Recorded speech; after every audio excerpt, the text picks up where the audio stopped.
आज हम जिस विषय को लेकर आपके बीच में हैं, यह विषय जब से देश आजाद हुआ है तब से लेके आज तक जिस विषय को लेके कांग्रेस ने शासन किया है और जिस विषय को लेकर कांग्रेस ने अपनी राजनीतिक पृष्ठभूमि लिखी है, वह हमारे परम सम्मानीय इस देश के अर्थशास्त्री, इस देश के दलितों के मसीहा, आर्थिक रूप से भारत को मजबूती देने का काम जिन्होंने किया, ऐसे परम पूज्य बाबा भीमराव अंबेडकर साहब, जिन्होंने भारत के संविधान का निर्माण किया और निर्माण ही नहीं किया बल्कि इसको लागू करने में अपनी महत्वपूर्ण भूमिका निभाई उन्होंने। लेकिन जिस तरीके से इस देश में 55 साल कांग्रेस का राज रहा है, कांग्रेस ने दलित समाज के साथ में सिवाय मत लेने के अलावा कोई भी ऐसा काम नहीं किया जिसकी वजह से बाबा साहब अंबेडकर को सम्मान मिलना चाहिए।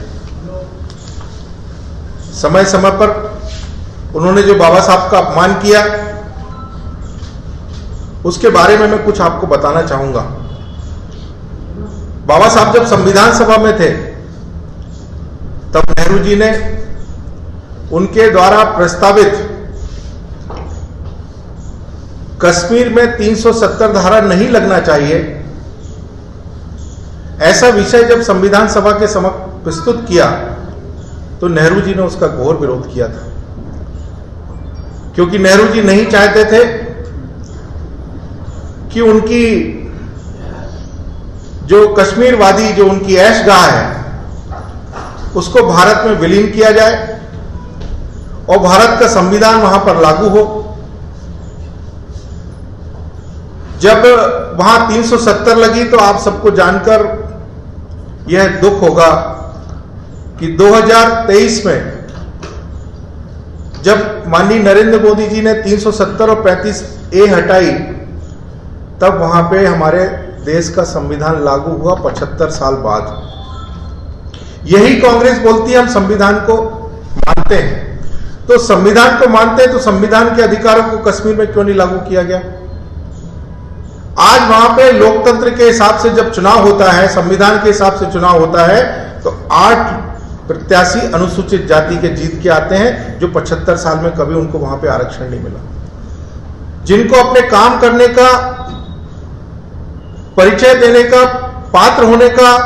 कश्मीर की नागरिकता होने का, राज्य स्टेट का दर्जा मिलने का, केंद्र सरकार की योजना मिलने से 75 साल जो लोग वंचित रहे, ऐसा कांग्रेस को पूछना चाहिए कि वो संविधान के बारे में क्यों ऐसा बोलते हैं। ये तो व्यक्ति, एक स्टेट की बात कर रहा हूं, लेकिन अगर हम व्यक्ति की बात करें तो बाबा साहब को कांग्रेस ने 2 बार धोखा दिया।